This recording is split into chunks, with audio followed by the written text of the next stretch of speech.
ฮลโหลสบายดีทุกคนสบายดีแม่บ้านสบายผู้ใหญ่ใจดี มาเจอกันอยู่เดียวมาเจอที่วัดเคลเลอร์แมนมื้อนี้ FC มื้อนี้เฮามาพ่อ FC เฮาเนาะ FC ใจดีเพิ่นกลับมาจากเมืองลาวแล้วว่ามื้อนี้เพิ่นสิมาทำบุญใส่บาตรอยู่วัดเคลเลอร์แมนนี่เป็นทางทำอิฐของเพิ่นที่มาใส่บาตรอยู่วัดเนาะบริมาเนี่ยเกือบ40 ปีแล้ววัดว้าวเพราะว่า37 ปีแล้ว37 ปีแล้วจื้อเลย เปลี่ยนแปลงไปหลายบ่โอ้เปลี่ยนหลายเลยแม่นมื้อนี้ก็มีบุญใหญ่เนาะบุญใหญ่ก็คือแม่นเพิ่นฉลองครบรอบวันมรณภาพของหลวงปู่เพชรแม่นเนาะและอีกอย่างนึงมื้อนี้นี่มีพระประมาณระหว่าง30องค์แม่นมีแม่ชีแล้วก็อีกมื้อพิเศษที่สุดก็เป็นมื้อมื้อนี้ Father Day แม่น Happy Father Day Father Day เด้อบ่ทุกคนมื้อนี้เป็นวันพ่อเนาะ Father Day วันนี้แม่นนะขอให้พ่อๆทุกคนมีความสุขความเจริญเด้อสุขภาพแข็งแรงไปเขาสิไปจองบอลแม่นหาสิพานี่ผมจองบอลนี่ทางในไปกลับไปบ้านสก่อนเด้อหาสิได้เก็บผ้าทางนอกซะก่อนย่างเบิ่งเงินตลาดแถวๆนี้เด้อ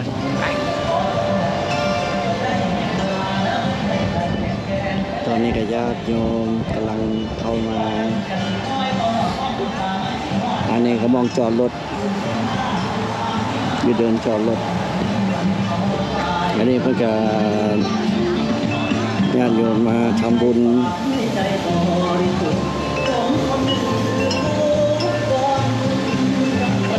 พาทุกคนย่างไปเบิ่งหานข้าแถวนี้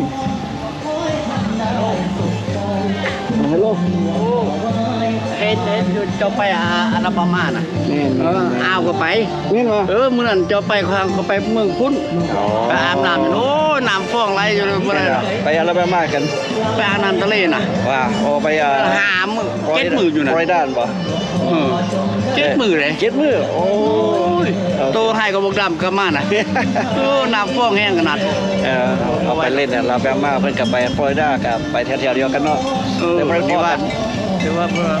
เดือน10เป็นว่าสิไปโคโลราโดโอ้กินไปแล้วไปว่าลูกชายว่ายกทุ่งขาวเด้อครับขี่รถถึงบ้านนำแหละก็ค่อยขี่ไปเนาะไปได้อยู่เขาเจ้าเฮานั้นมัน75แล้วโอ้ขี่บินไปโอ้ยังแข็งแรงอยู่สาวลากับอ้าวนี่ขี่บินไปผู้กลางจะไปก็อายแบบบ่ฮู้แล้วโอเคมันคงไกลๆเด้โอ้ไกล12ชั่วโมงแม่นโรโดไหนแม่น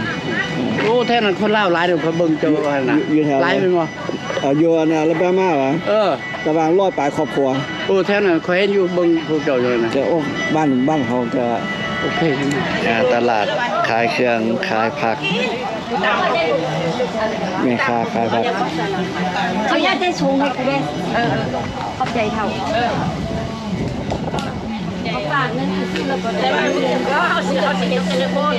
เป็นต้นไม้ปลูกเอาปลูกย่านก็ไปเอาตลาดโอ้แต่มีเจียวมาแต่เมืองลาวแต่โดนแล้วบ่มาโดนแล้วเจียวอย่างนี้นะแก้วปลาแดกแก้วปลาแดกโอ้แก้วปลาแดกซุปหาแว่นตาของแป้งมัดก็อาหารลาวไปอยู่ไซกันมันก็นำไปอยู่นี่เนาะขนาดเท่านี้มานะข้ามหน่วยโลกมาอาหารลาวยังนำมาหาอยู่น่ะยาผู้เฒ่าได้ยังนี่ยาผู้เฒ่าบำรุงผู้เฒ่ามีแข็งแรงบำรุงเพิ่นกินแข็งแรงมีพลังเปอร์เซ็นต์วันนี้ยอดเครื่องบ่นแม่นน่ะเขาจะว่ายอดเครื่องน่ะแม่นน่ะเขาเห็นพวกทางเนื้อเขามักเห็นมันชีสทางเนื้อเขามักนึ่งกินคนทั้งพวกโซลีทั้งเฮาไปลวกกินกับลาบกับแจ่วต้นเผ็ดแซ่บเผ็ดเอาไปปลูกดึงเผ็ดมือ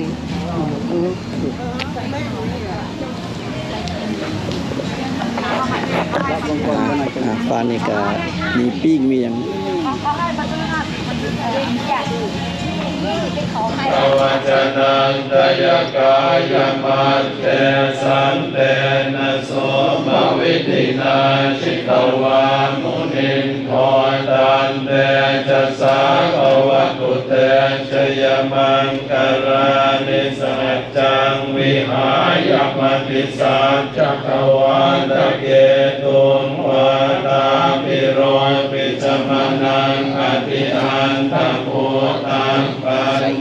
ปฏิอานุภาเวนัสตาโสติ ทำแล้วก็บุญสอนไตรที่เก้าคุณสมาลีคุณสุภัตราคุณกันธิกาคุณธันดาและคุณพิกรัตน์ไตรที่สิบคุณวิรัตดาปณิชพันธ์และคุณนรมนวงทองไตรที่หนึ่งวิชีถาวรไตรที่หนึ่งวิชีกำลังถือไว้ก่อนไตรที่สองวิชีถาวรไตรที่สามแม่จุรีไลลี่ไตรที่สี่คุณเบโคไลลี่ไตรที่ห้าแก้วมณีวันเนือหาจักรไตรที่หก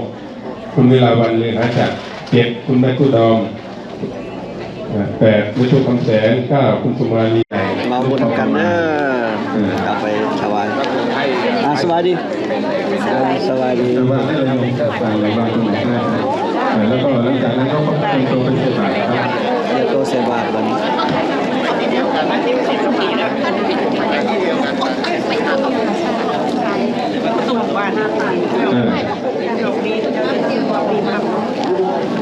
นตัวเส้นบาทได้เนี่ยเอาผ่านไปว่าจะออกตรงไหนก็ได้ว่าเลยจ่ายว่าเลย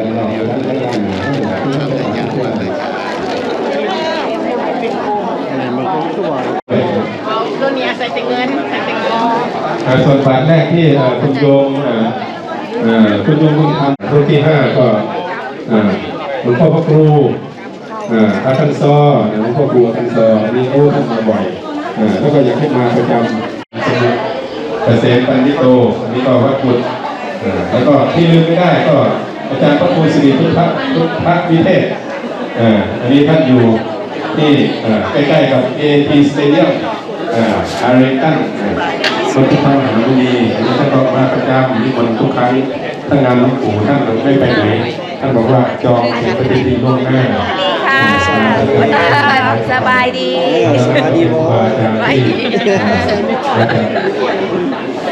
รู้สึกถึงกันมันมีการทำตัวในโครงการแล้วก็เอามาวางที่นี่เลย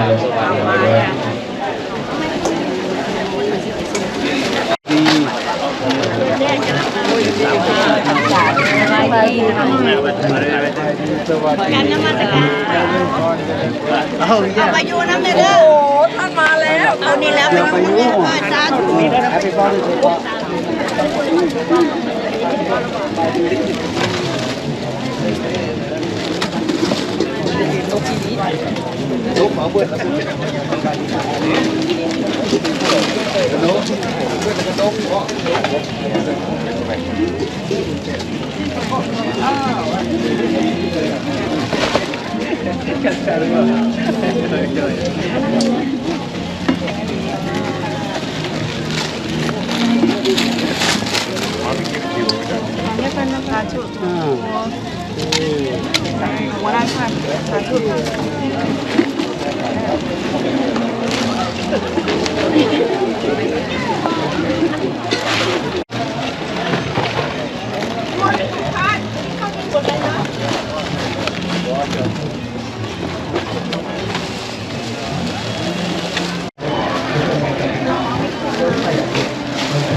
รอที่อยู่ด้านในรอใส่บาตรนะครับกันเด้อโยมที่จัดอาหารถวายพระตามโต๊ะต่างๆมีทั้งหมดก็พิจารณาพระวังสุขุมอีกครั้งหนึ่งหลังจากนั้นก็ถวายภัตตาหารเดี๋ยวพระสงฆ์แล้วก็พระสงฆ์ก็จะได้อนุโมทนาหลังจากนั้นพวกเราก็จะร่วมรับประทานอาหารกันอีกครั้งหนึ่ง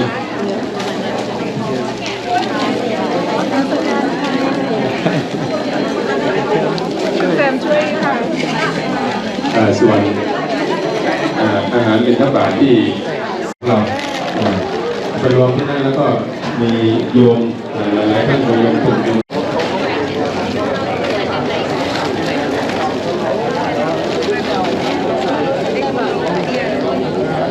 ว่าเย็บเดียว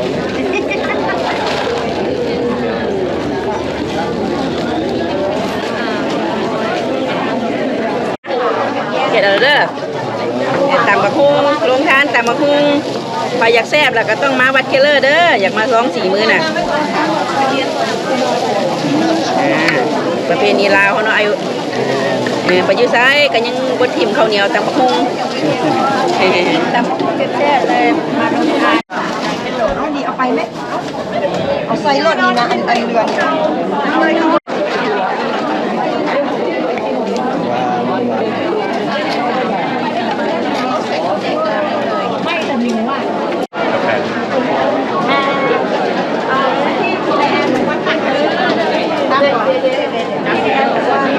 เลยดีเด่นพอเดี๋ยวก็มานี่เอาไปแล้วนี่ย่าทำเองคุณย่าสวัสดีค่ะต้องได้ชิมข้าวปุ้นคุณย่านะเหรอแซ่บมาก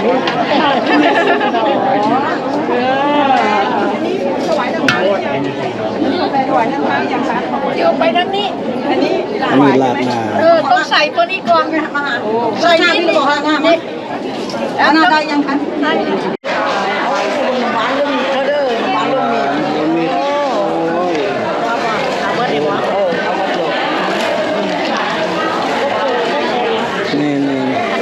โอจี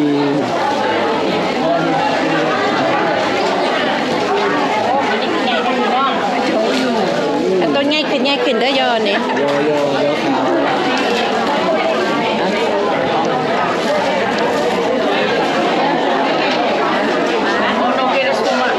นั่นตัวนี้คือไม่ง่ายขึ้นเลย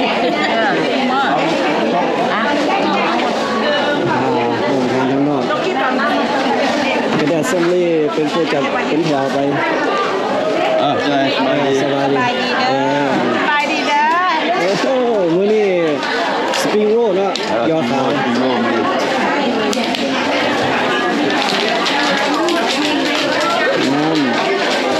ทอดซี่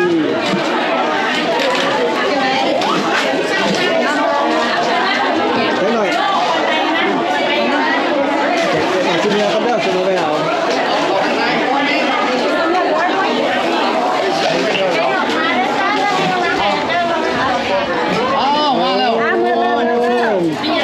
ใกล้สิหมดแล้ว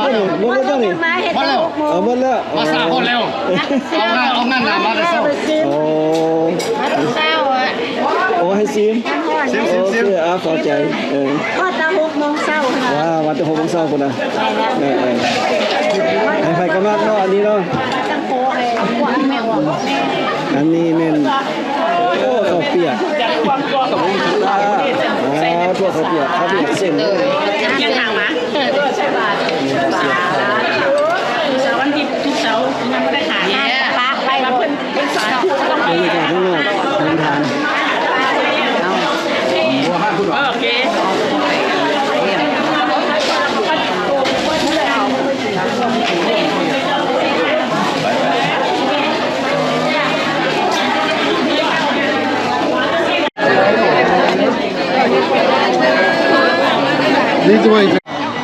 โอเคเนาะทุกคนครับมื้อนี้มาเอาพาทุกคนมาเอาบุญนำกันแน่เนาะหลังจากแล้วบุญแล้วเขาก็พ่อกันสิ้นหน้าเนาะพี่น้องเนาะพ่อกันโอกาสหน้าโอเคสำหรับคลิปนี้บ๊ายบาย บ๊ายบายไปซื้อไปอีกตัว